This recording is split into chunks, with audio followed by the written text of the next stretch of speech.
In this video lecture, we are discussing past year for POM. So this is 2024. This is the past year of 2024. So let's start the discussion. So as you can see, this is the unique paper code, Principles of Macroeconomics 1. It's a GE course and it is offered in semester 2. It's a 90 marks paper. The rest of your marks are for your CA and IA. So it's a 90 marks external and you are getting 3 hours to complete the paper. So one of the major mistake that students make is they spend too much time in the initial questions or selecting the questions, and then they have got less time for writing the answer. So don't make that mistake. Second point, the writing part matters a lot, the way you write the answer. So in this video lecture, we don't just discuss that what are the answers for the question. We go ahead and discuss how to go about writing the answers. Then the paper contains 8 questions. Attempt any 5 questions. Each question carries 18 marks. Use of simple calculator is allowed. Now, as you can see that you just have to do 5 questions out of 8. The first mistake that students make is selecting those 5 questions. Please make your selection as short as possible.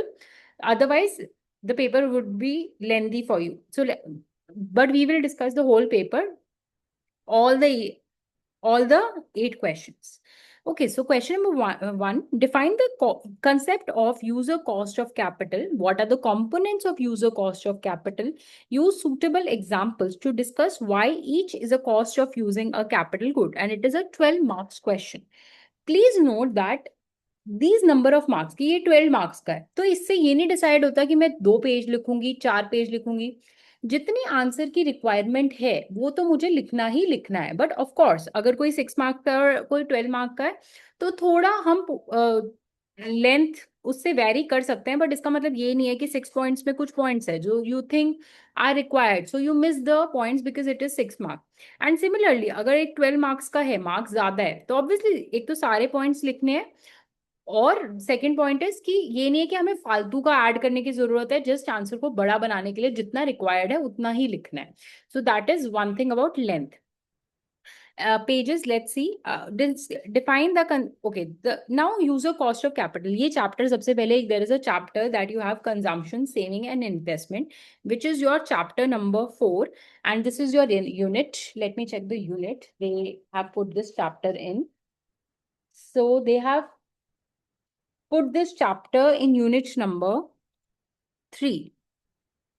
So there is this chapter number 4, consumption, saving and investment. In chapter 4, that is in unit number 3. So this is from the topic investment. When we discuss investment, they discuss the desired stock of capital investment that is there. For that you have 2 curves. One is your MPK curve. So जब हमने user cost of capital discuss करी थी, तो there is this MPK curve. Then this user cost of capital, and the intersection of both give K star. This K star is your desired level of capital stock. So in this question, they have not asked you about K star. They have not asked you about MPK. They have directly asked you about user cost of capital. So you don't need to mention this. You don't need to mention this. You can straight away come to user cost of capital. Straight away come to this concept.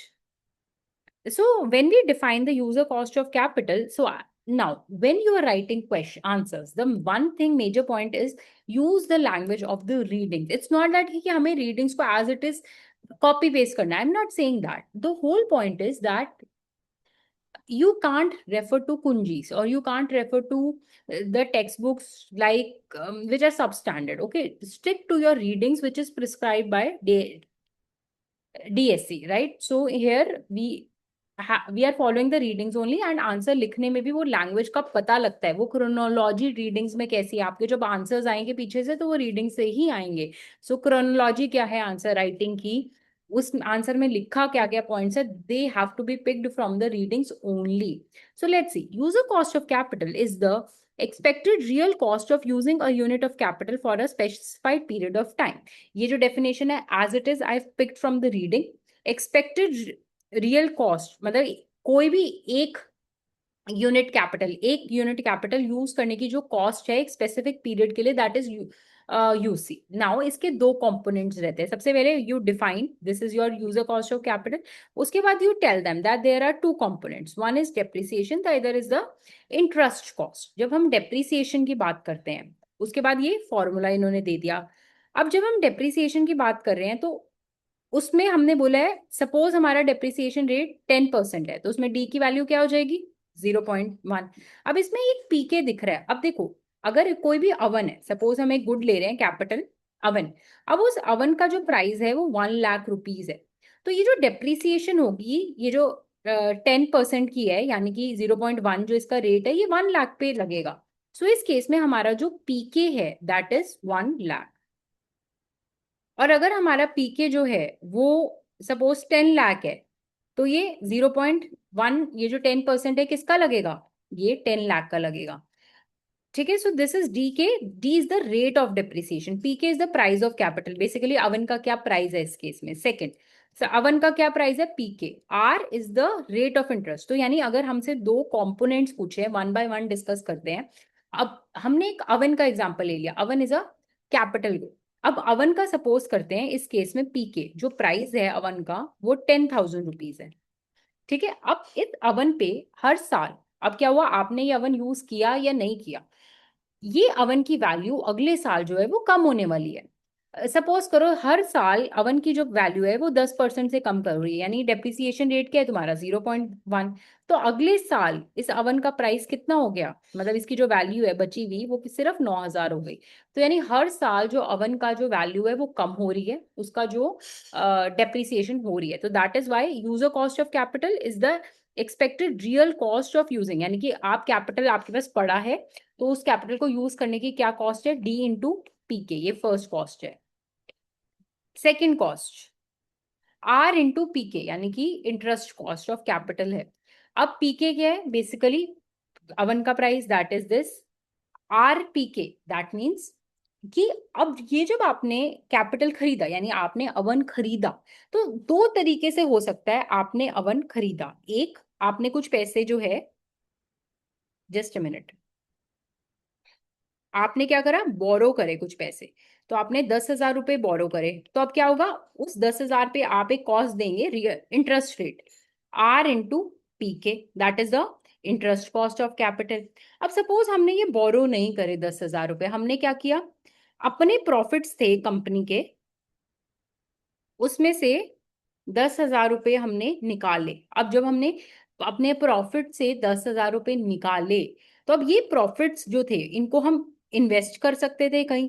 अब invest करते तो इससे क्या मिलता? हमारा rate of interest. लेकिन हमने ये इन्वेस्टमेंट ना कर कर इससे अवन खरीद लिया। तो यानी ये जो पैसा 10,000 लगाया, इसकी कोई रियल, कोई पैसा बाहर नहीं गया, but there is an opportunity cost of this money. तो इकोनॉमिक्स में हम अपॉर्चुनिटी कॉस्ट को भी कॉस्ट मानते हैं, तो दैट इज ऑल्सो कि आर पी के इस केस में भी कॉस्ट होगी। तो यानी जब हमने एक कैपिटल गुड खरीदा, इस केस में कैपिटल गुड क्या है? अवन, जिसका प्राइस क्या है? पी के, तो उसकी कॉस्ट क्या है? आर पी के, यानी रेट ऑफ इंटरेस्ट, चाहे आपने बोरोड मनी से लिया या आपने प्रॉफिट से निकाले, प्लस डी के। डी के is the depreciation cost of capital. So basically हमारा जो टोटल यूसी क्या बनेगा इस केस में? PK D plus RPK. Now comes about, let's discuss the answer writing part of this question. How do you go about that? Define the concept of user cost. सबसे पहले इसको define करेंगे। Define कैसे करेंगे? ये जो definition लिखी है, ठीक है। उसके बाद अब इसके कंपोनेंट्स की बात करिए, तो सबसे पहले इसके कंपोनेंट्स लिखने से पहले आप क्या करो? फॉर्मूला दे दो। फॉर्मूला क्या है? ये फॉर्मूला लिख दो। अब इस फॉर्मूले को समझाएंगे हम कि पहले कंपोनेंट नंबर 1 हम डेप्रीसिएशन की बात करेंगे। ऐसे एरोज बनाकर नहीं लिखना। Your answer should look like, I tell you how your answer should look like. सबसे पहले यह हमारी डेफिनेशन आ गई, ठीक है। उसके बाद अगर मैं फॉर्मूला लिख रही हूँ, तो formula would look like this.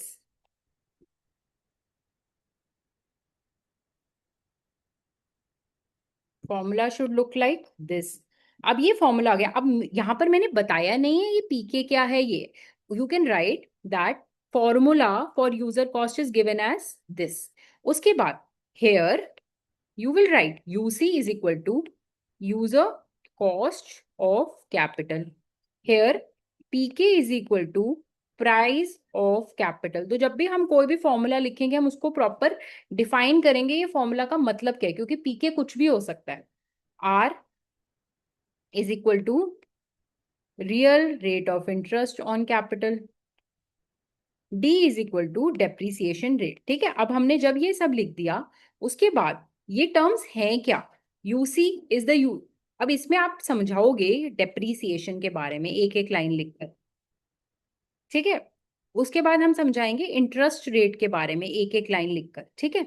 उसके बाद हम एक एग्जाम्पल से स्टार्ट करेंगे कि सपोज हमने एक अवन खरीदा कितने का, जो मैंने एग्जाम्पल बताया उसमें डी का वैल्यू है 0.1, रेट ऑफ इंटरेस्ट से कह लो 20% है तो 0.2। तो इस केस में हमारी यूजर कॉस्ट ऑफ कैपिटल कितनी होगी अवन की, ये होगी हमारे यूजर कॉस्ट ऑफ कैपिटल इस केस में। तो हमने सब चीजों को डिफाइन भी कर दिया अच्छे से, रीडिंग्स में से रेफर करेंगे, उसके बाद हमने एक एग्जाम्पल से इसको कंक्लूड करा। This is what you write. Use suitable to why each is a cost of cap using capital good. अब ये एग्जाम्पल जो देना है हम अवन का दे रहे हैं, तो इसमें एक चीज जो बहुत इंपॉर्टेंट है कि डेप्रिसिएशन क्यों कॉस्ट है, सेकंड रेट ऑफ इंटरेस्ट क्यों कॉस्ट है। ये मैंने अभी अभी समझाया है कि रेट ऑफ इंटरेस्ट क्यों कॉस्ट है, क्योंकि दो दो चीजें हो सकती हैं इसमें, ये बोरो आप कर सकते हो या तो आप अपने प्रॉफिट से निकाल सकते हो। तो जब हम ये दोनों डेप्रिसिएशन ऑफ इंटरेस्ट रेट समझा रहे हैं तो हम इसमें समझाएंगे। एक दूसरी क्रोनोलॉजी जो हम फॉलो कर सकते हैं वो ये है कि पहले आपने डेफिनेशन दे दी, फिर आपने फॉर्मूला दे दिया, फिर डायरेक्टली हमने बोला एग्जाम्पल से समझा जाया। अब जब हम एग्जाम्पल में आएंगे तो आप एग्जाम्पल में समझाएंगे कि इसमें डेप्रिसिएशन का क्या मतलब है, इंटरेस्ट रेट का क्या मतलब है, और ये दोनों यूजर कॉस्ट ऑफ कैपिटल क्यों है। डेप्रिसिएशन क्यों कॉस्ट है, क्योंकि वैल्यू कम हो रही है डेप्रिसिएशन की वजह से। इंटरेस्ट रेट क्यों कॉस्ट है, इसके दो है, आप या बोरो कर रहे हैं तब ये क्यों कॉस्ट है, या तो आप ये बेसिकली अपने प्रॉफिट से निकाल रहे हैं तब ये क्यों कॉस्ट है। So this is how you write a 12 marks answer. You can just write and practice एक दो questions. B part, explain the factors that affect consumption and saving decisions. ये अगेन कौन इसी सेम चैप्टर का है, unit 3 chapter number 4 का है। Let's discuss part number B. ये सारे हमारे जो फैक्टर्स हैं ये रीडिंग्स में वेरी वेल गिवन है, एक एक फैक्टर डिस्कस कर लेते हैं। अभी देखो, अब ये क्या है, 6 मार्क्स का है और इसमें जो मेजर पॉइंट्स है बेसिकली आपके 6-7 ही पॉइंट्स बनते हैं। तो अब इसमें ये नहीं है कि अब 6 मार्क्स का है तो हम समझाएंगे नहीं, हमारी एक्सप्लेनेशन हो सकता है थोड़ी शॉर्ट हो जाए, but we have to tell them that why what is happening in short. ऐसा नहीं है कि हम पॉइंट्स मिस कर सकते हैं, हम पॉइंट्स नहीं मिस कर सकते, हम बस चीजों को शॉर्ट में समझा सकते हैं, दैट इज द पॉइंट। क्योंकि 6 मार्क्स में हमें नहीं पता कि किसका माइंडसेट एग्जामिनर का कहाँ जा रहा है कि उसको किस चीज में मार्क्स देने हैं या नहीं देने, राइट। तो इसमें हम सबसे पहला पॉइंट डिस्कस करते हैं करंट इनकम। देखो, जब करंट इनकम जो है हमारी बढ़ती है तो इसमें हम मेंशन करेंगे कि सपोज करो 6,000 रुपये करंट इनकम बढ़ गई। अब देखो, इसके दो एक्सट्रीम है कि अगर आपकी इनकम 6,000 से बढ़ी तो आपने सारी की सारी इनकम अपनी कंजम्पशन में लगा दी, तो आज की डेट में मेरी कंजम्पशन 6,000 से बढ़ी और मेरी सेविंग्स 0 से बढ़ी। दूसरा एक्सट्रीम है, मैंने सारी जो अमाउंट है वो सेविंग्स में लगा दी और कंजम्पशन मेरी 0 से बढ़ी।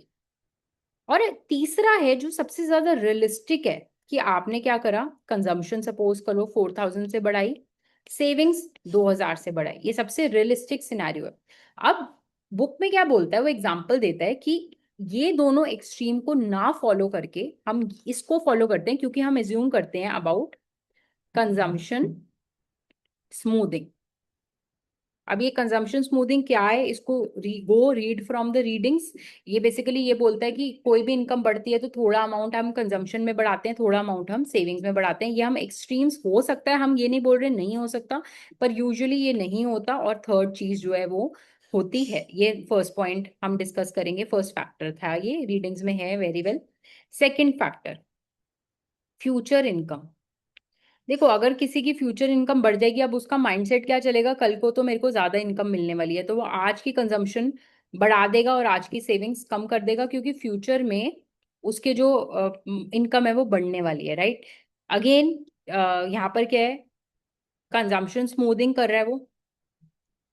कल की इनकम को, अब वो चाहता तो कल की इनकम को कल ही खर्चा कर देता, लेकिन उसके माइंड में है तो वो क्या कर रहा है, दोनों टाइम पीरियड में, टाइम पीरियड 1 और टाइम पीरियड 2 में इनकम का डिवाइड कर रहा है।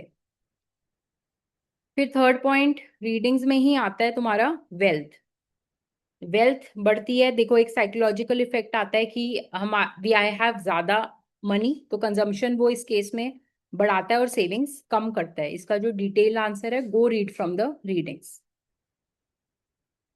फिर देखो यहाँ पर रेट ऑफ इंटरेस्ट की बात बोलती है। देखो जब हम रेट ऑफ इंटरेस्ट की बात करते हैं, ये दो तरह के लोगों की बात करी है रीडिंग्स में।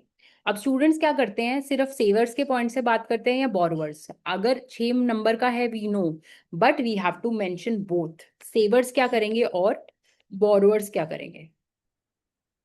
देखो अगर कोई भी सेवर है तो उसके दो इफेक्ट होते हैं, सब्स्टिट्यूशन और इनकम। अब अगर रेट ऑफ इंटरेस्ट बढ़ा है तो सब्स्टिट्यूशन इफेक्ट से सेविंग्स वो बढ़ाएगा, इनकम इफेक्ट से वो सेविंग्स कम करेगा।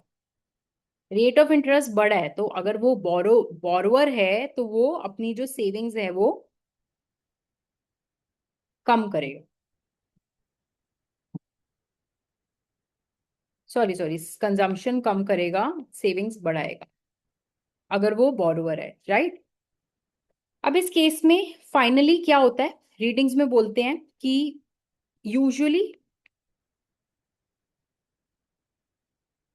रेट ऑफ इंटरेस्ट बढ़ेगा तो सेविंग्स बढ़ेंगी, बट ऐसा भी हो सकता है कि ऐसा नहीं है। ऐसा कब होगा, when that will happen, when number of savers is greater than number of borrowers and income effect of savers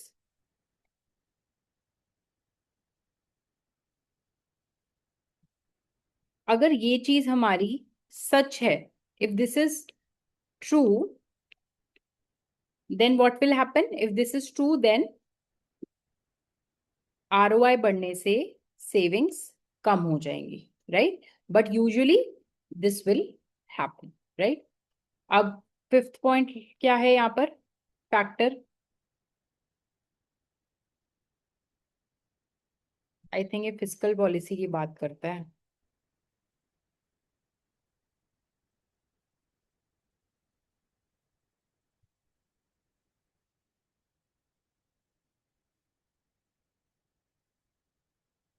just a minute.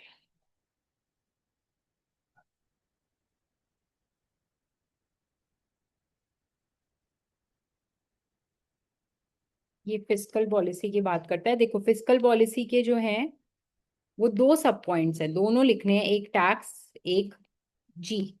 देखो जब जी बढ़ता है, अब यहाँ पर एक आइडेंटिटी जरूर लिखनी है, that is this identity. Now while checking the papers, one thing I have noticed is, just minute, that what students do is वो लिखने लिखने में कभी आइडेंटिटी बीच में लिख देते हैं, पता ही नहीं लगता। जब भी हम इक्वेशन लिख रहे हैं, आप ये पैराग्राफ लिखो तो अगली लाइन में आके लिखेंगे ये आइडेंटिटी, राइट। तो अब गवर्नमेंट ने अगर जी बढ़ाया तो इस आइडेंटिटी से हमारी सेविंग्स कम होगी। लेकिन अब क्या होगा, इसको अच्छे से समझते हैं, ये बहुत मेजर मिस्टेक करी जाती है। इसमें क्या होगा, जब गवर्नमेंट ने जी बढ़ाया, अब इसको फाइनेंस करने के लिए गवर्नमेंट टैक्सेस बढ़ाएगी। जब गवर्नमेंट टैक्सेस बढ़ाएगी तो उससे हमारी डिस्पोजेबल इनकम यानी y माइनस टी जो है वो कम हो जाएगी। और जब हमारी डिस्पोजेबल इनकम कम होती है तो हमारी जो कंजम्पशन है वो कम कर देते हैं। तो अब स्टूडेंट्स इसमें क्या गलती करते हैं, ये बोलते हैं टैक्सेस बढ़ गए, ये बात नहीं करते टैक्सेस की, ये बोलते हैं जी बढ़ा तो इनकम बढ़ गई या कम हो गई। ऐसा नहीं है, this is completely wrong. Don't even think that it is half right half wrong. In case you are not clear about it, do watch the lecture series by Pratishtha ma'am on the channel. But here what is happening, I repeat, G बढ़ रहा है तो savings कम होंगी, लेकिन अब क्या होता है कि इसको फाइनेंस करने के लिए गवर्नमेंट टैक्सेस बढ़ाएगी आज या फ्यूचर में। जब टैक्सेस बढ़ेंगे तो वाई नहीं चेंज होगी, डिस्पोजेबल इनकम चेंज होगी। टैक्सेस बढ़े तो डिस्पोजेबल इनकम हमारी कम हुई, जिस वजह से हम कंजम्पशन कम करेंगे। लेकिन रीडिंग्स में एक एग्जांपल है जो देना बहुत इंपॉर्टेंट है इसमें। कि सपोज जी जो हमारा था वो 10 से बड़ा, अब हमारी इस केस में डिस्पोज टैक्सेस जो थे वो भी 10 से बढ़ेंगे फाइनेंस करने के लिए। अब इस केस में हमारी जो डिस्पोजेबल इनकम है वो सपोज करो 10 से कम हो गई टैक्सेस की वजह से। डिस्पोजेबल इनकम क्या होता है? Y minus T. अब लेकिन क्या कंज्यूमर वाई डी खर्चा करता है? नहीं, consumer C of Y D खर्चा करता है। तो सपोज करो C is equal to 0.6, book में एग्जाम्पल ली है। तो यानी हमारी जो कंजम्पशन है वो कितने से कम होगी? कंजम्पशन विल फॉल बाय 6, क्योंकि कंज्यूमर कितना कंज्यूम कर रहा है? इतना। तो यानी ये जो वाई डी है अगर 10 से कम हुई और सी की वैल्यू 0.6 है, तो यानी कंजम्पशन कितने से चेंज होती है? सी इंटू डेल्टा वाई डी, यानी 6 से कंजम्पशन कम हुई। अब यानी इस इक्वेशन में ये देखो, y माइनस सी माइनस जी, 10 ये बड़ा, सी ये कम हुआ, तो यानी एक कितने से? 6 से। तो ये एक चीज बढ़ रही है, एक चीज कम हो रही है, लेकिन सेविंग्स जो है वो फाइनली फॉल करेगी, लेकिन 10 से नहीं, सिर्फ 4 से। Right? So this is what you discuss in the fiscal policy. दूसरी तरह की जो फिस्कल पॉलिसी है वो टैक्स है, जी की हमने बात कर ली। गवर्नमेंट ने आज टैक्सेस जो हैं वो बढ़ा दी, कम करे हैं। अगर टैक्सेस कम करे तो डिस्पोजेबल इनकम जो है वो बढ़ जाएगी। जब डिस्पोजेबल इनकम बढ़ेगी तो हमें पता है सी ऑफ वाई डी जो है कंज्यूमर्स कंज्यूम करते हैं, सी बढ़ेगा। सी बढ़ेगा तो सेविंग्स कम होंगी। लेकिन अब इसमें हमने एक नया कंसेप्ट इंट्रोड्यूस करते हैं, दैट इज रिकार्डियन इक्विवेलेंस। यानी कि कंज्यूमर्स को पता है कि अगर आज टैक्स रेट कट हो रहा है तो कल टैक्स बढ़ेगा। तो यानी वो ये सोच लेंगे कि कल टैक्स आज कम हुआ है तो आज मैं कंजम्पशन नहीं बढ़ाऊंगा। वो बेसिकली क्या करते हैं, आज कंजम्पशन नहीं बढ़ाते, जिससे उनकी सेविंग्स भी नहीं कम होती। तो दो इसमें केसेस आते हैं टैक्स कट में। एक कि कंज्यूमर जो है वो मायोपिक है, उनको नहीं पता कि फ्यूचर में टैक्स बढ़ेगा। दूस इस वाले केस में तुम्हारी कंजम्पशन बढ़ जाएगी, सेविंग्स कम हो जाएगी। दूसरा, रिकार्डियन इक्विवेलेंस। इस केस में कंजम्पशन अनचेंज रहेगी और सेविंग्स भी अनचेंज रहेंगी, क्योंकि कंज्यूमर्स को पता है अगर आज टैक्स कट है या बढ़ा है तो कल भी वो दोबारा से चेंज होगा फाइनेंसिंग के लिए। तो ये रिकार्डियन इक्विवेलेंस है। ये फिस्कल पॉलिसी वाला पार्ट बहुत बहुत इंपॉर्टेंट है, और एक ऐसी चीज है जहां पर स्टूडेंट्स एरर करते हैं। प्लीज नोट, ये जो छोटे छोटे पॉइंट है उसको ध्यान रखना बहुत जरूरी है। In case you are unclear, please follow the lecture series by Pratishtha ma'am on the channel. Okay, so this was your this question. मैंने काफी डिटेल में समझाया है, और सारे पॉइंट्स, ये नहीं है कि 6 नंबर का है तो हम ये नहीं लिखेंगे, हम वो नहीं लिखेंगे, सब पॉइंट्स हमें लिखने हैं इस केस में। Now what do you mean by open market operations? Seventh है बट मैं पहले डिस्कस कर रही हूँ since it's on the first page only. How does central bank use this to this? देखो, so open market operation is basically buying and selling of securities in order to change the money supply in an economy. How does the central bank use कैसे करती है? देखो, इसमें दो तरह देंगे, buying selling. उसका प्रॉपर होता क्या है? और ये इसमें आप एक चीज करेंगे, आप बैलेंस शीट बनाएंगे सेंट्रल बैंक की और एग्जाम्पल से दिखाएंगे। तो जब हम बैलेंस शीट की बात करते हैं, I show you the balance sheet.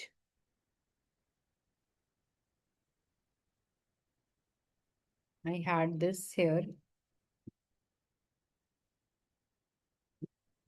This is the balance sheet.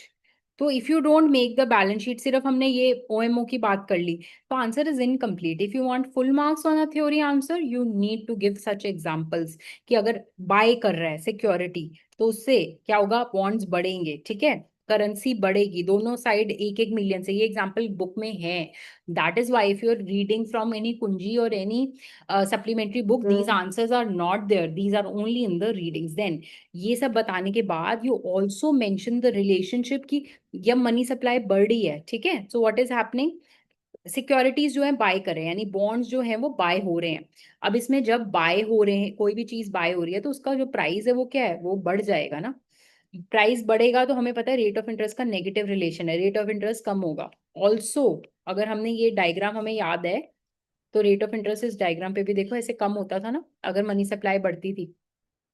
So you also tell this relationship. That is what it completes the answer. Otherwise, अगर 12 मार्क्स का ये है तो आप कंफ्यूज रहेंगे कि सिर्फ इतना लिख के आ जाओगे और 12 मार्क्स एक्सपेक्ट करोगे. So it won't be possible. You do write these points. The mechanism. सबसे पहले OMO को एक्सप्लेन करो. इसके दो पार्ट्स हैं. इसको कॉन्ट्रैक्शनरी, एक्सपेंशनरी. इससे ये होता क्या है, इससे मनी सप्लाई कैसे बढ़ रही है, इसमें बैलेंस शीट में कैसे चेंज आ रहा है, इस वाले केस में प्राइस ऑफ बॉन्ड कैसे आ रहा है, रेट ऑफ इंटरेस्ट में क्या चेंज आ रहा है. उसके बाद ये सेलिंग ऑफ सिक्योरिटीज में सेम पॉइंट जो है अपोजिट करके हम रिपीट कर देंगे. Okay, let me come to the question paper again now. Just a minute, just hand wait.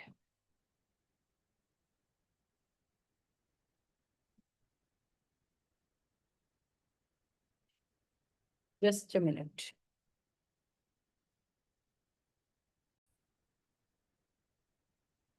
Now let's come to the B part. 12 point मैंने बता दिया कि इसमें कौन से पॉइंट्स बहुत लिखने हैं. राइटिंग पार्ट भी I have covered.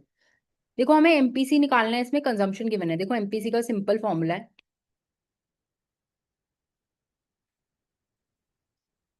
Delta C upon delta Y. तो इस केस में देखो जब इनकम आपकी 100 से बढ़ रही है, कंजम्पशन कितने से बढ़ रही है. देखो पहले केस में तो एमपीसी निकल नहीं सकता. इस वाले केस में 160 माइनस 85 करो, 75. और इनकम कितने से बढ़ रही है, 100 से. तो यहाँ क्या होगा, 75 अपॉन 100, तो ये हो जाएगा 0.75. MPS is nothing but 1 minus MPC, that is 0.25 in this case. Similarly, take 2 minutes, calculate अभी अभी side by side. So ये यहाँ पर MPA 0.25 होगा. उसी तरह just find ये 235 minus 160 करना न्यूमरेटर में और डिनोमिनेटर में 100 हो जाएगा. So just find this, minus कर लो and you'll get the. So you can fill the blanks. अच्छा, अब इस केस में क्वेश्चन इज कि 6 नंबर का है तो और हमें कुछ लिखना है. देखो इस केस में पहली बात तो टेबल कंप्लीट करके दिखाना बहुत जरूरी है. डोंट थिंक कि एक का हमने निकाल दिया, हमने लिख दिया. टेबल प्रॉपर बनाओ. टेबल में ये ऐसे वैल्यूज फाइंड करो और नीचे, टेबल के नीचे या तो पहले बता दो कि एमपीसी का कैसे फॉर्मूला निकलेगा. ये वाला फॉर्मूला बताएंगे हम. ये एमपीसी का फॉर्मूला, एमपीएस का फॉर्मूला निकालेंगे. दोनों की डेफिनेशन दे सकते हैं हम, राइट. एक लाइन में, ज्यादा पैराज नहीं लिखने, एक लाइन. फिर उसमें आप रफ में कुछ भी करो लेकिन ये बॉक्स दोबारा बना के जरूर दिखाना है फॉर बेटर प्रेजेंटेशन. और इसमें भी हम लास्ट में, अगर तुमने देखा हो 12 नंबर वाले में, बुक में एक बॉक्स गिवन है तो you can make a box as well. ये वाले में 6 नंबर वाले में. Okay, now let's move forward. Define money they again. Question number 5 है, 2 यहाँ पर है, तो I am not following the order. Define money, discuss the function of money. देखो define money. Money is basically refers to assets that are widely used and accepted as payments. Money can be in 3 forms, this and this. ठीक है. उसके बाद इसके 3 functions है. इसको with examples 2-2 3-3 lines में हम एक्सप्लेन करेंगे. 6 नंबर का है, तो कंटेंट भी इसमें बहुत ज्यादा नहीं है, सो आई वोंट से फालतू लिखना है. बट हाँ, जितना रिक्वायर्ड है. ये नहीं कि सिर्फ फंक्शंस के नाम लिख देने हैं. एक 2-2 लाइन हर फंक्शन में लिखनी है. Explain how equilibrium is determined in money market. अब देखो ये मनी मार्केट है. जब हमने रेट ऑफ इंटरेस्ट निकाला तो 2 तरीके से निकाला है हमने अपनी रीडिंग्स में. एक M D is equal to M S और एक H D is equal to H S. तो ये ध्यान रखना है कि क्वेश्चन में ये पूछ रहा है, ये इस क्वेश्चन में ये M D is equal to M S पूछ रहा है. तो ये आंसर तो obviously you can find from the readings. I tell you कि ये 12 नंबर में इसकी राइटिंग कैसे करनी है. I tell you. So first refer to readings. ठीक है, सबसे पहले हम लिखेंगे 2 कंपोनेंट्स है इसके, राइट.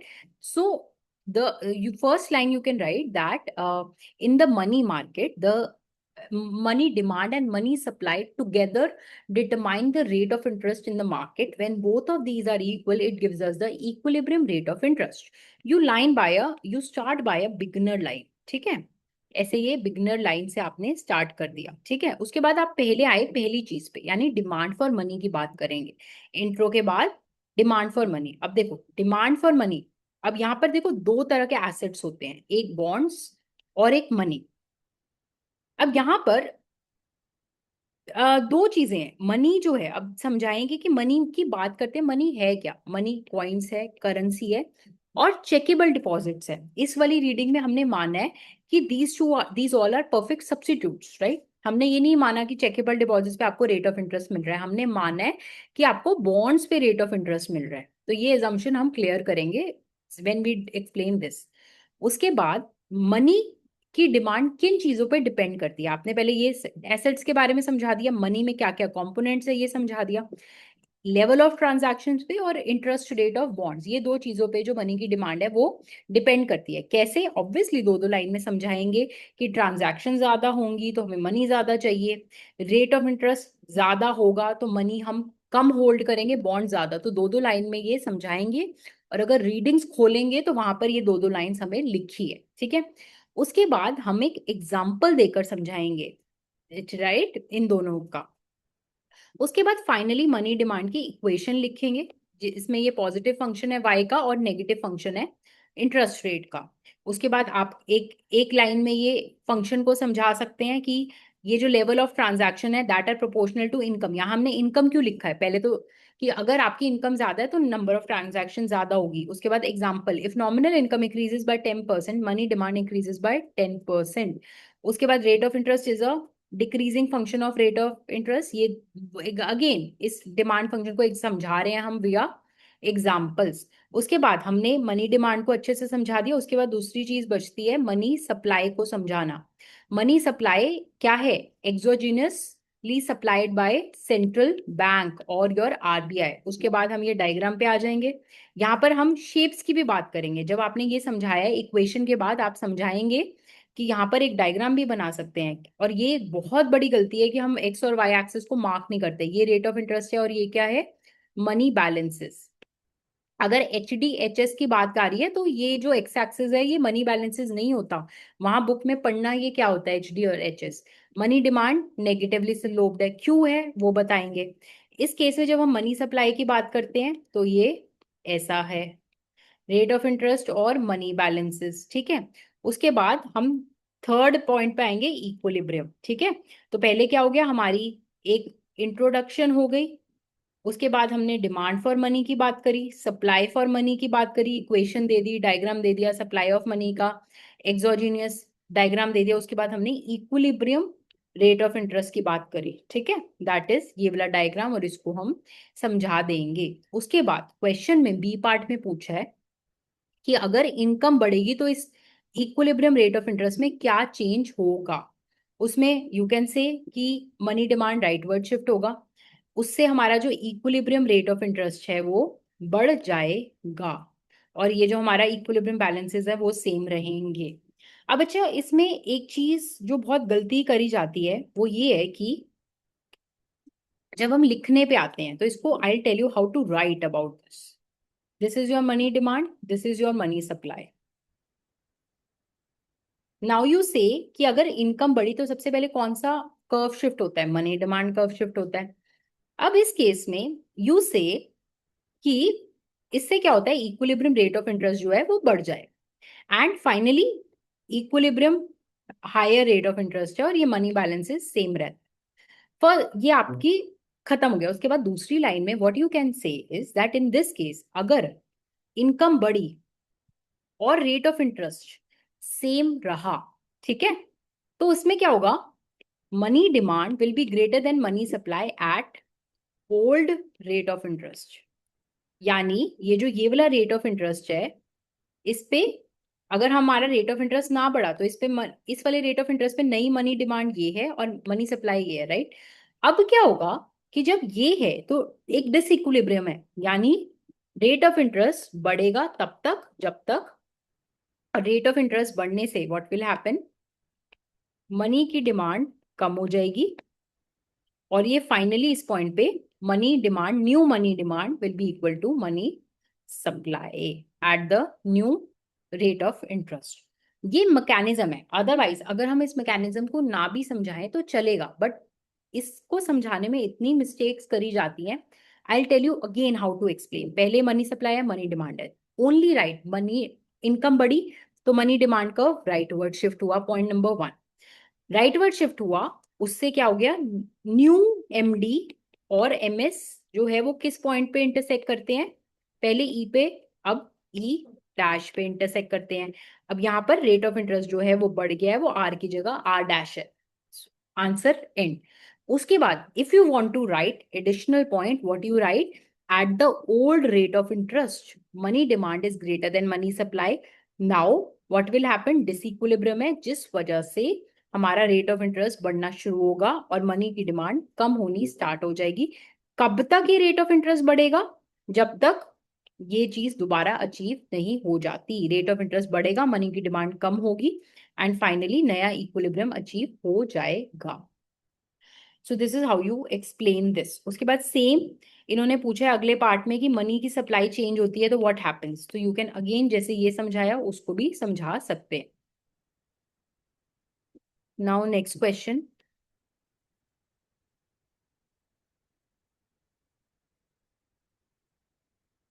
ये देखो 2 पॉइंट्स है ना, और देखो ये है भी बड़ा, बहुत बड़ा आंसर है, ठीक है। तो मैंने सारे पॉइंट्स बता दिए, 12 मार्क्स का आराम से बन रहा है ये। डायग्राम बहुत जरूरी है। What are the precautions one should consider while measuring national income of a country through value added method? अभी देखो प्रिकॉशंस की बात है और 9 मार्क्स का क्वेश्चन है। देखो ये तुम्हारा 11th 12th में बहुत बार तुमने प्रिकॉशंस करी है। सबसे बड़ी गलती इसमें करोगे कि सीधा प्रिकॉशंस लिखने लग जाओ। सबसे पहले तुम्हें वैल्यू एडेड मेथड को समझाना है। It is one of the method. उसके फॉर्मूलाज तुम लिखोगे, उसके बारे में एक दो एग्जाम्पल दोगे, उसके बाद precautions, then you explain in detail. देखो इंट्रोडक्शन में थोड़ा सा हमें वैल्यू एडेड मेथड के लिए लिखना पड़ेगा, और प्रिकॉशंस को जो भी आपके पुराने में थे, बिकॉज ये रीडिंग्स का पार्ट नहीं है, उसको हमें इलैबोरेट करना पड़ेगा। Second, critically examine quantity theory of money. Does an increase in money supply always leads to a proportional increase in prices? देखो अब बात ये आ रही है, ये क्वांटिटी थ्योरी ऑफ मनी तुम्हारे रीडिंग्स में नहीं है, तो इसका जो कवरेज है Pratishtha ma'am has done in the lectures, you can go and check it.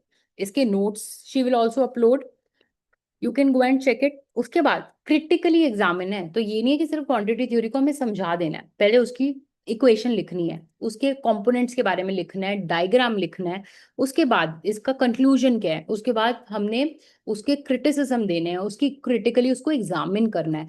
तो ये भी 9 मार्क्स का है, इसको कम से कम आपको 3-4 साइड्स में आंसर को लिखना पड़ेगा। लिख सकते हो तभी अटेम्प्ट करना। लेक्चर 8 या 9 में प्रतिष्ठा ma'am will cover this thing. Also note, अब हमें पता है कि हमारे पास चॉइस है, 8 क्वेश्चन में से हमें 5 क्वेश्चन करने हैं। तो अब ये जो क्वेश्चन है ये हम आराम से छोड़ सकते हैं, क्योंकि इसका एक पार्ट जो है वो रीडिंग्स में नहीं है। पर अब कुछ सालों में हमने एक चीज जो पेपर में देखी है वो ये देखी है कि अभी तो क्या है कि 8 में से आपको 5 करने हैं। कभी कभार व्हाट हैपेंस इज वो 6 में से आपको 5 करने को कहते हैं, यानी कि ये क्वेश्चन तो मैंने छोड़ दिया, उसके अलावा मुझे सपोज कोई न्यूमेरिकल नहीं आता, so what will I do in the paper now, so that means कि अगर हम ये ऐसी या तो आप बहुत ही अपना न्यूमेरिकल्स है वो छोड़ के मत जाओ safe side.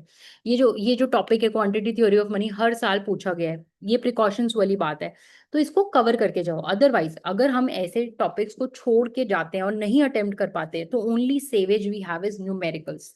That is why numerical हम नहीं छोड़ना अफोर्ड कर सकते। कुछ पेपर्स बहुत ज्यादा न्यूमेरिकल हैवी रहते हैं, और जब हम न्यूमेरिकल्स अटेम्प्ट कर लेते हैं तो हमारे पास बहुत ज्यादा फ्लेक्सिबिलिटी हो जाती है कि हम कौन सा क्वेश्चन छोड़ सकते हैं, कर सकते हैं। इस पेपर को देख के ये बिल्कुल मत समझना कि बहुत चॉइस है, क्योंकि चॉइस नहीं आई थी लास्ट ईयर के पेपर में। 2024 का पेपर है, 2025 में 6 में से आपको 5 क्वेश्चंस करने रहे थे।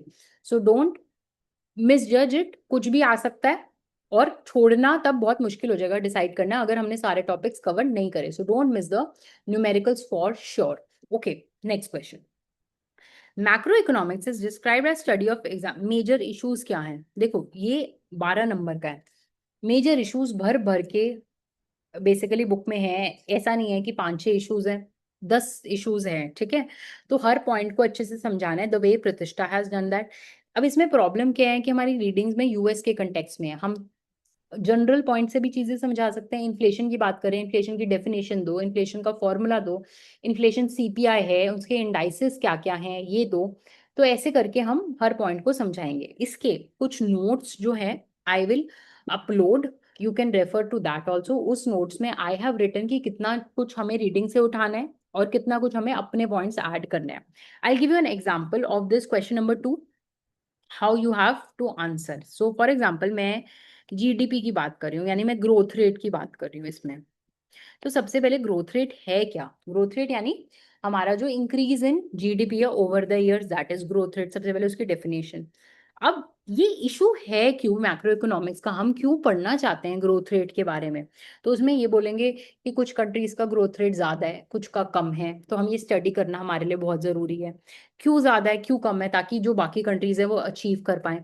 उसके बाद यूएस के ग्रोथ रेट की बात करो, इंडिया के ग्रोथ रेट की बात करो, और जो रीडिंग्स में बातें हैं वो लिखो। उसके बाद suppose second point is inflation. Suppose अब इन्फ्लेशन की सबसे पहले है क्या? Increase in prices. अब इन्फ्लेशन का क्या फॉर्मूला है? There is a formula of inflation that is given in the reading, so why not include this inflation rate. उसके बाद देयर इज दिस, इसकी इंडाइसिस क्या है? सीपीआई और डब्ल्यूपीआई। इंडिया में, इंडिया में इन्फ्लेशन कंट्रोल कौन करता है? एमपीसी। तो अगर हम ये जनरल पॉइंट्स रीडिंग्स प्लस ये जनरल पॉइंट्स लिख देते हैं तो उसमें कुछ बुराई नहीं है, बट बहुत ज्यादा पिक्चर में चेंज मत करना। स्टैगफ्लेशन की बात कर रहे हो, इसमें ये कुछ कर रहे हो, तो बहुत ज्यादा इधर उधर नहीं जाना, बेसिक बात करनी है, क्योंकि 12 नंबर का है।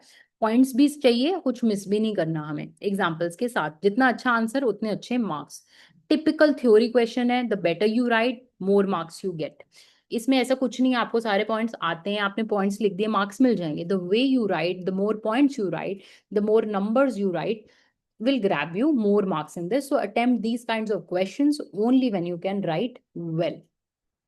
A sum of all different methods will give you the GDP by expenditure method. What are these expenditures?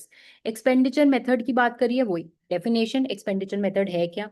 Expenditure से GDP at MP आता है, C plus I plus G plus whatever are those. अब ये expenditure C क्या है, इसमें investment क्या है? अब इसको थोड़ा सा पुराने टेक्स्ट बुक से उठा लो, थोड़ा सा तुम्हें रीडिंग से उठाना है इसको। रीडिंग्स में आई जी बहुत अलग अलग बातें हैं, तो you have to discuss all these. What saves you is ये 6 मार्क्स का है, बट बी वेरी प्रिपेयर्ड कि हर method, value added method, income method, ये मेथड ज्यादा मार्क्स में आ सकता है। तो उनको प्रिकॉशंस और उनका थ्योरी पार्ट बहुत अच्छे से करना है, क्योंकि इस कोर्स में नेशनल इनकम अकाउंटिंग के अगर हम पास्ट ईयर्स देखें तो न्यूमेरिकल से ज्यादा थ्योरी पूछी गई है, but that does not mean numerical नहीं करने, बट थ्योरी भी इंपॉर्टेंट है नेशनल इनकम अकाउंटिंग से। Now there is a numerical, ये कुछ C I G T T R है, और इसके बाद हमें कुछ कैलकुलेट करने को बोला है। Let's see, I have done, I have solve this. तो अभी इसमें ये कैलकुलेट करना है। Just go about the question once, just go about the question once, take 2 minutes.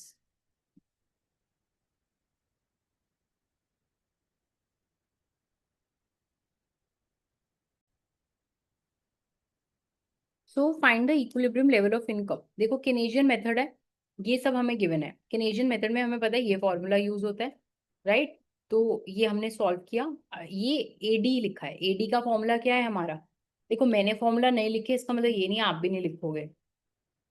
इसको सॉल्व कर लेंगे, तो मैंने सॉल्व करा है, वाई मेरा ये आया है, इसको करके देख लेना। कैलकुलेशन मिस्टेक हो सकती है, बट मोस्ट लाइकली यही है, कैलकुलेशन मिस्टेक नहीं है। ये तुम्हारी आ गई इक्विलिब्रियम लेवल ऑफ इनकम। इसमें अगर कोई डायग्राम बना दे तो very well and good, AD Y, try making the diagram as well. Part B, calculate the government expenditure multiplier and the transfers payment multiplier. What is the difference between both? Both the methods have been done in the lecture series, both the multipliers. There's a whole lecture which is devoted to deriving these multipliers, क्योंकि book में क्या problem है, government expenditure multiplier तो given है ऐसा करके, लेकिन transverse multiplier नहीं गिवन। ये नहीं गिवन कि लम्स प्रोपोर्शनल टैक्स है तो क्या करेंगे। अब यहाँ तो देखो टैक्स जो है लमसम है, यानी बुक में ये गिवन है। अगर प्रोपोर्शनल आ गया तो हाउ वुड वी सॉल्व, तो उसके लिए there are derivations in the lecture series. Now let's do the derivation. यहाँ हम डायरेक्टली फॉर्मूला लिखेंगे, ये हमारे फॉर्मूलाज है, मैंने वही लेक्चर सीरीज से पिक करे हैं। डेरिवेशंस आप देख सकते हैं। क्वेश्चन, क्या हमें डेरिवेशन करनी है इस केस में या नहीं? So let's see. It is 12 marks और 3 हैं, तो you can directly write the formula in this case, but derivation ज़्यादा नहीं है. So even if you derive, one other would be automatically driven, but इस केस में नहीं भी करेंगे derive तो चलेगा. डिफरेंस क्या है? डिफरेंस ये है कि इसका वैल्यू तुम निकालोगे, सी है, तो ये वैल्यू जो है ट्रांसफर्स मल्टीप्लायर जो तुम्हारा आएगा ये लेस आएगा गवर्नमेंट मल्टीप्लायर. इसका जो इंट्यूशन है, you also have to write why this will happen, because C, this is C of alpha G, right? So you answer in one line. Then C part हमें given है कि अबे अगर हमें full employment level इतना हमें पता output है, तो हमें कितना गवर्नमेंट को खर्चा करना पड़ेगा to get to achieve this level of income. So इसके लिए हम ये वाला फॉर्मूला यूज करेंगे, राइट. तो अब हमारी ऑलरेडी इनकम कितनी है? 1450. हमें चाहिए इनकम कितनी? इतनी. तो यानी इनकम हमें कितनी चाहिए? 150 और बढ़ानी है. ठीक है. तो हमसे पूछा है कि जी कितना बढ़ाएंगे कि इनकम 150 से बढ़ जाए. तो हम ये वाले फॉर्मूले में पुट करेंगे. आप अल्फा वाई, ये डेल्टा वाई है 150, ये हमें निकालना है, और अल्फा जी आपने यहां से निकाला है. सो अब ये इस केस में ये देख लो, एक कैलकुलेशन गलत गई यहाँ पर, तो ये सारा गलत हो जाएगा. So please be very careful with the calculations. Don't forget to carry your simple calculators.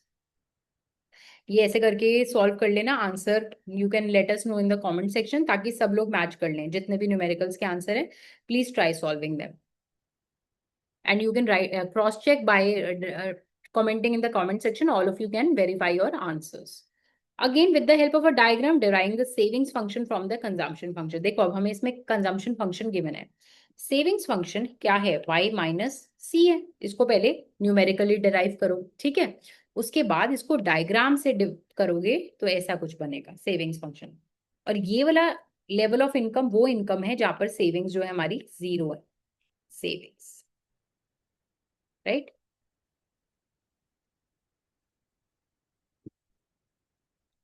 अब ये वाला क्वेश्चन पे आ जाते हैं. Question number 4. In the Keynesian model, just a minute. In the Keynesian model discuss the effects of changes in physical variables. सारे physical variables one by one. Increase in government purchases. तो सबसे पहले आप ए part में लिखेंगे government purchases. इसको पहले सबसे पहले हम न्यूमेरिकली दिखाएंगे. न्यूमेरिकली कैसे दिखाएंगे? जब हमारा y is equal to A D वाला है, तो इसमें जो डेरिवेशंस है उसमें क्या करेंगे, सब चीजें डेल्टा सब कुछ जीरो हो जाएगा, सिर्फ डेल्टा y और डेल्टा g को हम जीरो नहीं रखेंगे. तो उससे जब हम डिराइव करेंगे तो हमारा एक delta Y by delta G आ जाएगा. ठीक है. इसका सॉल्यूशन एक आ जाएगा. अब सिर्फ ये न्यूमेरिकल नहीं करना, इसमें मेन जो इन्होंने मांगा है वो इन्होंने बेसिकली, और ये जब आपका पॉजिटिव आएगा तो आप क्या बोलेंगे कि वाई बढ़ेगा. इसमें इन्होंने बेसिकली क्या मांगा है? डायग्राम मांगा है. तो जब यहाँ पर हमारा ये ए एस है, ये हमारा ए डी कर्व है, जी बढ़ेगा तो हमारा ए डी ऐसे शिफ्ट होगा. नाउ इन दिस केस हमारी जो इक्विलिब्रियम लेवल है वो y से y डैश स्टार हो जाएगी, y स्टार से y स्टार डैश हो जाएगी. तो equilibrium income has increased in this case, right. And equilibrium is E dash. Reduction in income tax rate. Again इसको हम बोलेंगे पार्ट नंबर ए, इसको हम बोलेंगे part number B. Again diagram, अगर इनकम टैक्स कम हो जाए तो अब डिपेंड करता है कि टैक्स जो है हमारे लमसम है या प्रोपोर्शनल है. अगर हमारा जो टैक्स है वो बेसिकली लमसम है, राइट, और टैक्स कम हो रहा है, तो ये एडी ऐसे बढ़ेगा. ठीक है. लेकिन अगर हमारा जो टैक्स है वो प्रोपोर्शनल है, तो इसमें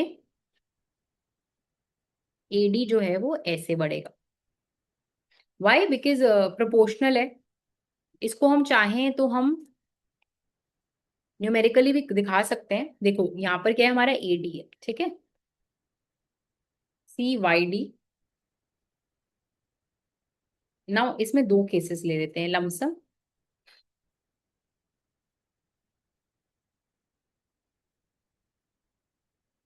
ये किसके इक्वल होता है? y के इक्वल होता है, हमें पता है, लेकिन अभी इसको एडी मानते हैं. ठीक है.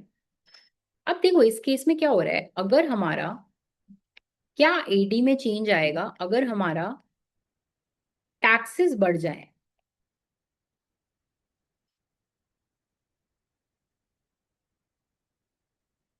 तो ईडी में क्या चेंज आएगा? सी इंटू डेल्टा वाई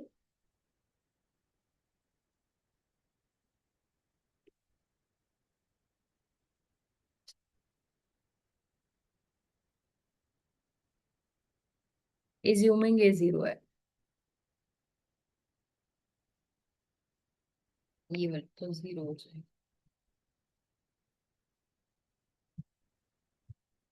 देखो, अगर लमसम बेसिकली टैक्स जो है वो कम हो रहा है, टैक्स कम हो रहा है, लमसम है, तो ये एडी में एक पैरेलल शिफ्ट होगा यहाँ पर। ठीक है। लेकिन अगर ये जो टैक्स है वो प्रोपोर्शनल है, जैसे यहाँ पर हम करेंगे -c इंटू,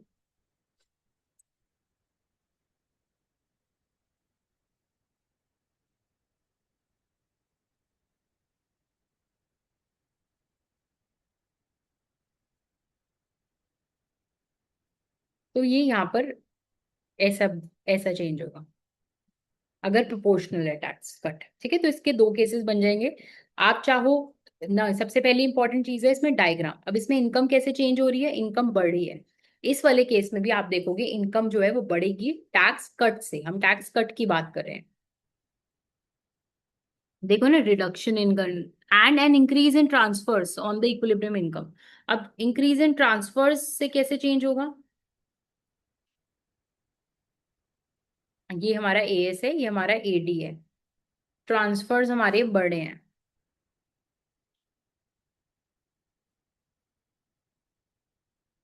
ईडी जो है हमारा ऐसे पैरेलली शिफ्ट होता है। ठीक है। अब यहाँ पर एक और चीज है, ये हम इस इंटरसेप्ट में क्या चेंज मार्क करेंगे, इसको ऐसे देखते हैं, वाई एडी। तो अगर हम एडी लिखें तो ये C bar plus small C Y minus T A plus transfers plus I plus G, ये हमारा एडी है, राइट। अब इस केस में जब हमारा suppose level of income zero है तो एडी की वैल्यू क्या है?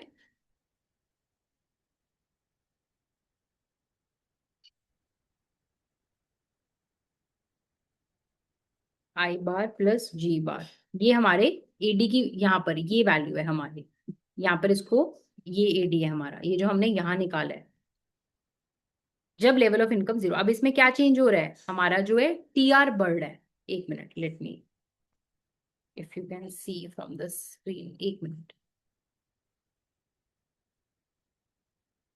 You can see, right. तो अब इसमें हमारा टीआर बढ़ रहा है। टीआर बढ़ रहा है तो ये अपवर्ड शिफ्ट हो जाएगा। और अब क्या होगा, ये जो न्यू एडी है, एडी डैश क्या है यहाँ पर?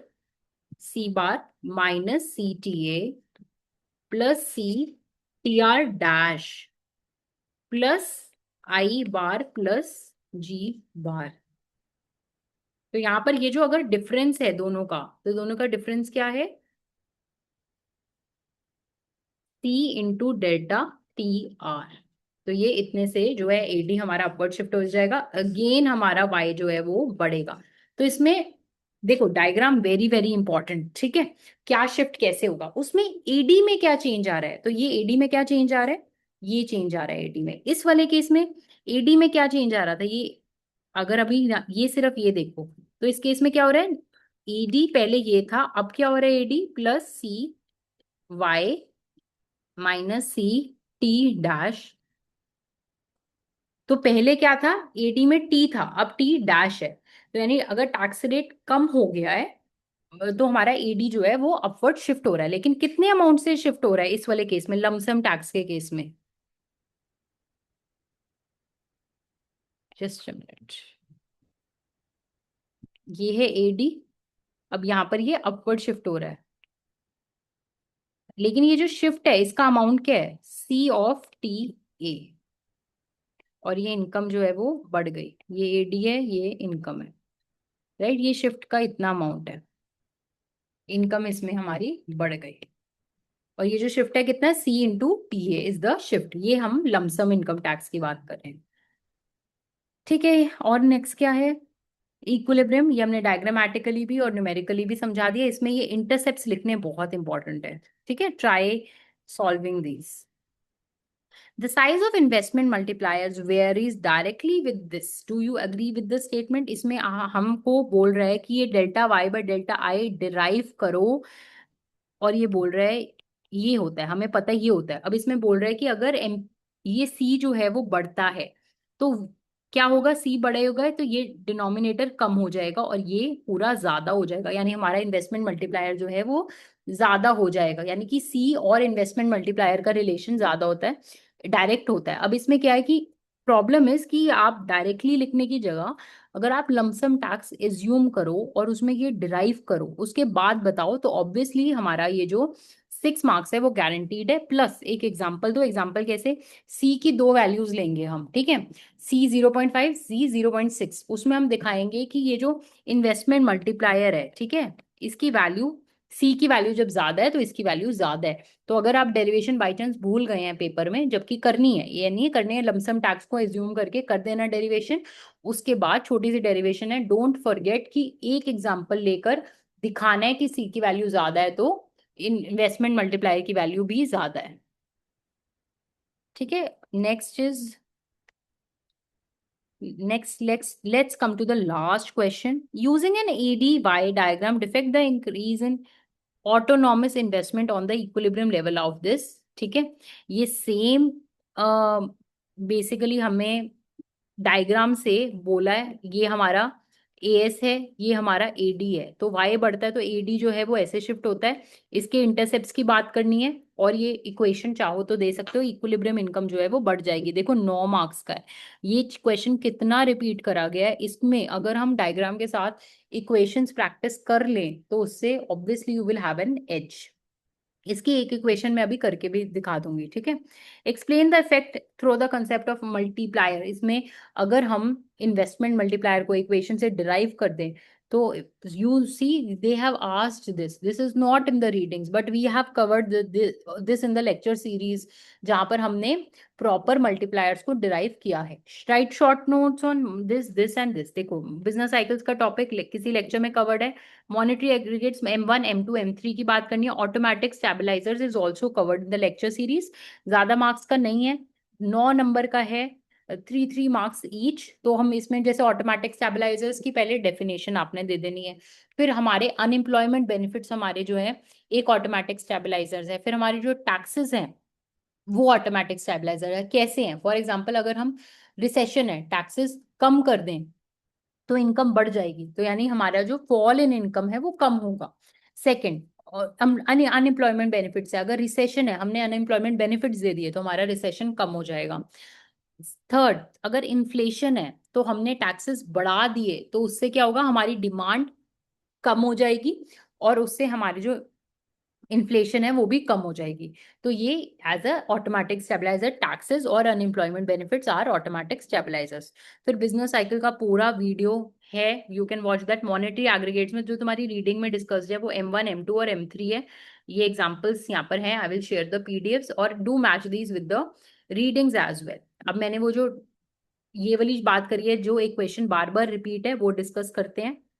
देखो इसमें क्या है कि तुम्हें बताना है कि हर चीज बड़ी, सपोज जी बढ़ा तो कैसे चेंज होगा, आई बढ़ा तो कैसे चेंज होगा। तो इसमें सबसे पहले तुम ऐसे लिख सकते हो कि जब जी बढ़ता है तो इक्विलिब्रियम इनकम जो है वो बढ़ती है, पहले एडी चेंज होता है फिर इक्विलिब्रियम इनकम। उसको कैसे लिखेंगे, यहाँ पर इनकम लिखेंगे, यहाँ पर एडी की बात करेंगे, यहाँ पर बोलेंगे ये जो हमारा एएस कर्व है वो 45 डिग्री है, हमारा जो एडी कर्व है वो ऐसा है, ये वाई और एक्स एक्सिस पे लिख देंगे। अब क्या होता है, इसको लिखेंगे जब जी बढ़ेगा, इससे पहले एक लाइन में इंट्रोडक्शन लेनी है फिर डायग्राम शुरू करना है, कभी भी आंसर को डायग्राम से नहीं स्टार्ट करना, एक इंट्रोडक्शन फिर ये डायग्राम, उसके बाद हम बोलेंगे जब जी बढ़ेगा तो हमारा जो एडी कर्व है वो पैरेलली अपवर्ड शिफ्ट होगा, ऐसे from AD to AD dash, ठीक है।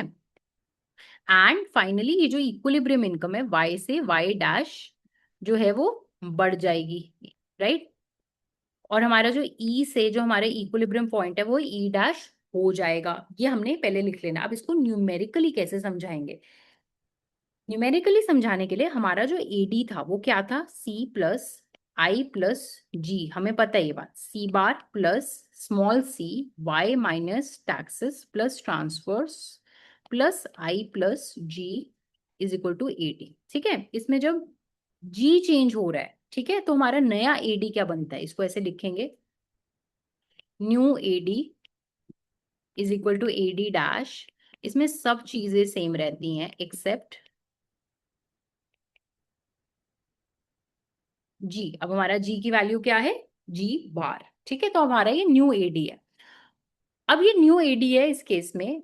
अब बाकी चीजें जो है, अब ये इंटरसेप्ट कैसे कैलकुलेट करें, यहाँ पर ये जो इंटरसेप्ट है, देखो इंटरसेप्ट कैलकुलेट करने के लिए बेसिकली जो तुम्हारा ओल्ड एडी है, ठीक है, उसमें y0 रखो।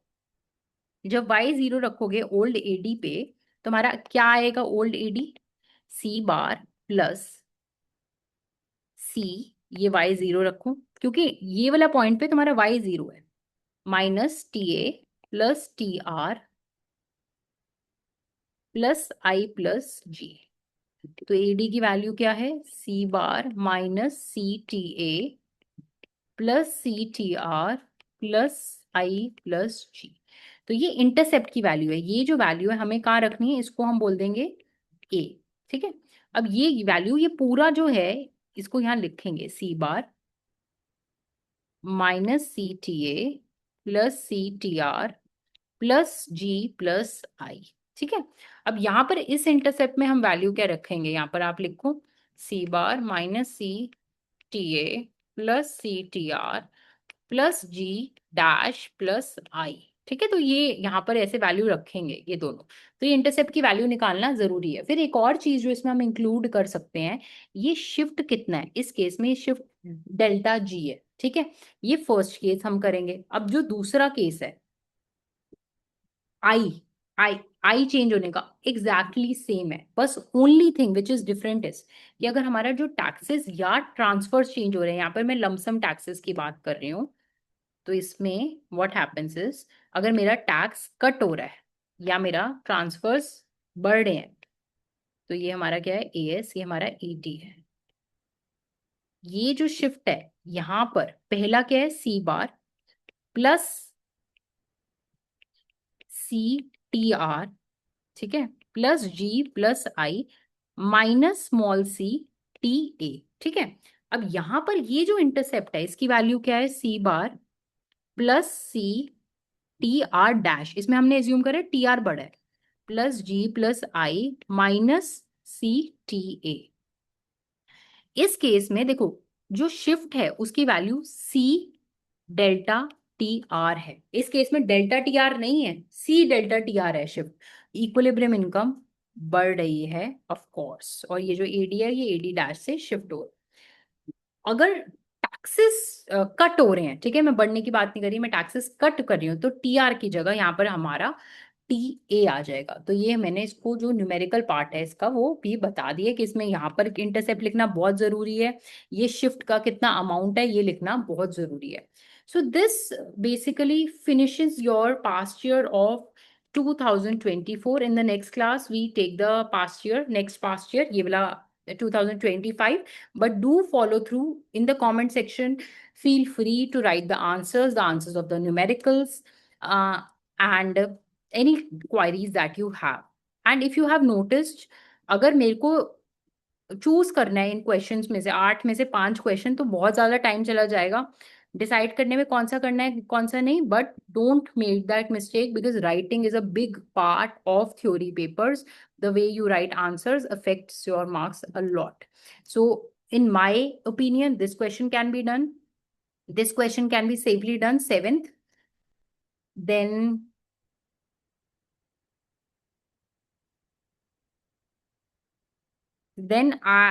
this define money, this question can be very safely done. Then sixth question I will think twice before doing this question, क्योंकि क्वांटिटी थ्योरी ऑफ मनी है नहीं, इसका क्रिटिकल एग्जामिनेशन है, प्रिकॉशंस पूछे हैं जो रीडिंग्स में नहीं है, so may be I will think doing this question. Then second major issues, ये वाला जीडीपी है, सम ऑफ एक्सपेंडिचर डिस्कस है, काफी ज्यादा थ्योरी है, may be I might think doing this question, a lot of theory is involve but I can do it. उसके बाद एक और क्वेश्चन अगर छोड़ना है, ये numerical, I would like to do it if I have strong grip of the numerical. If I don't want to do the 3 part, क्योंकि ये numericals if I am not fully prepared, then I feel I can do the second part very easily. Then next is this numerical, I will do it. If you are not prepared for it, don't go for it. Then उसके बाद this question can also be easily done. Fourth question में कुछ नहीं है, diagram बनाना है, time taking कम है क्योंकि theory कम लिखनी है, इसमें लेंथ से ज्यादा पॉइंट्स मैटर करते हैं। फिर उसके बाद ये वाला जो इसका बी पार्ट है, this also I will try doing, why, क्योंकि स्ट्रेट अवे डेरिवेशन है, स्ट्रेट अवे आंसर है, स्ट्रेट अवे मार्क्स है, कुछ ज्यादा नहीं है कि मैंने ये नहीं लिखा तो मेरे मार्क्स कट जाएंगे, ये नहीं लिखा तो मेरे मार्क्स कट जाएंगे। तो इसलिए I will want to do this 4 question if I would be on your place. But obviously अगर आप को न्यूमेरिकल से या डायग्राम से ज्यादा वेल वर्स नहीं है, तैयारी नहीं है, तो ऐसे क्वेश्चन मत करो, वो क्वेश्चन 2 जैसे क्वेश्चन कर लेना in that case. Then you have other question, that is ये वाला क्वेश्चन, ऑटोमेटिक स्टेबलाइजर। ये वाले अगर मैं बहुत अच्छे से प्रिपेयर्ड हूँ, ये हो सकता है। और इसमें अगेन यहाँ पर इन्वेस्टमेंट मल्टीप्लायर दोबारा पूछा गया है, तो यहाँ पर अगर मेरा वो स्ट्रांग है न्यूमेरिकल, तो मैं जरूर ये वाला ए करूंगी। बट यहाँ पर अगेन थ्योरी वाला पार्ट ज्यादा आ रहा है, तो मुझे पता है कि थ्योरी में मार्क्स कटने के ज्यादा चांसेस होते हैं, तो मैं हो सकता है may be I avoid this theory part. But there is no hard and fast rule, so before going in to the paper please keep in mind कि हमें किस तरह के क्वेश्चन अटेम्प्ट करने हैं, किस तरह के नहीं करने। और also this is just 1 year paper, sample है, पेपर हो सकता है इससे बिल्कुल अपोजिट आए, कि नहीं साल they focus more on the theory, more on the numerical. So keep in mind, don't, the whole point is don't waste much time deciding on what to do, what not to do. Okay, and once you have decided, do what you do the know the best, and the second strategy is do what you can write the best और जिसमें marks कटने के chances कम है। So that was all about it. In the comment section we can discuss the answers. In the comment section you can also ask any doubts if you have. So that was all. In the next lecture we come with with another past years. Thank you everyone.